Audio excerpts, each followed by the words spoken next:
नमस्कार दोस्तों, स्वागत है आपका हमारे YouTube channel your legal lights में। मैं हूं एडवोकेट विश्वनाथ चौधरी। दोस्तों, अगर आपने हमारा चैनल सब्सक्राइब नहीं किया तो आप हमारे चैनल को सब्सक्राइब जरूर करें और बेल आइकन को भी जरूर प्रेस करें। दोस्तों, किसी भी केस से संबंधित अगर आपका कोई भी सवाल है तो आप हमारे कमेंट बॉक्स में जाकर अपना सवाल हमसे पूछ सकते हैं।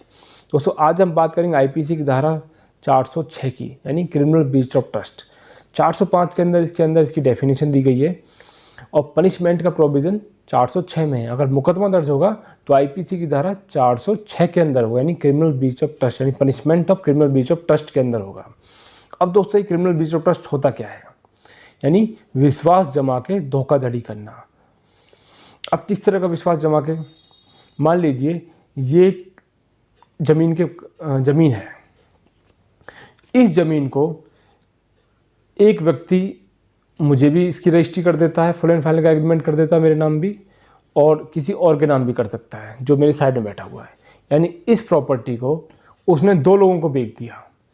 अगर इसकी कीमत 10 लाख रुपए है तो उसने दो लोगों को बेच के इसकी कीमत 20 लाख रुपए वसूल कर ली।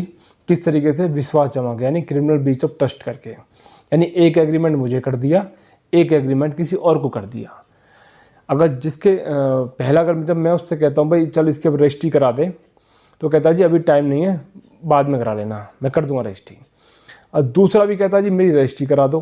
अब वो एक प्रॉपर्टी है, दो लोगों के नाम रजिस्ट्री कैसे करा सकता है?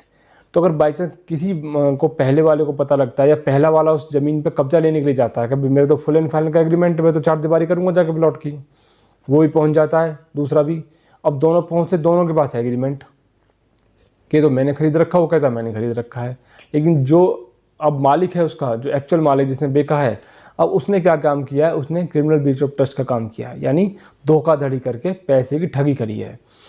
तो जिसके नाम भी उसने पहला दूसरा एग्रीमेंट कर रखा है, उसमें से कोई व्यक्ति जाके उसके खिलाफ थाने में दरखास्त देके जालसाजी धोखाधड़ी करके पैसे ऐंठने के बाबत मुकदमा दर्ज करा सकता है। साथ में और भी धारा, यानी 420, और जो अगर उसका वो ऑनर नहीं है, नकली दस्तावेज लगाए हैं, तो और भी IPC की धारा ईजाद की जाएंगी, फॉर्जरी वगैरह की। और नॉर्मली अगर वो उसका मालिक है एक्चुअल, तो 420, 406 के अंदर मुकदमा दर्ज होगा ही होगा। अगर दोस्तों इसमें हम सज़ा की बात करें तो इसके अंदर 3 साल तक का सज़ा का प्रावधान है। साथ साथ काउंटेबल ऑफेंस, यानी पुलिस को गिरफ्तार करने के लिए किसी भी वारंट की ज़रूरत नहीं है। नॉन बेलेबल ऑफेंस है, यानी जब मुलजिम को कोर्ट के अंदर पेश किया जाएगा तो उसकी जमानत नहीं होगी।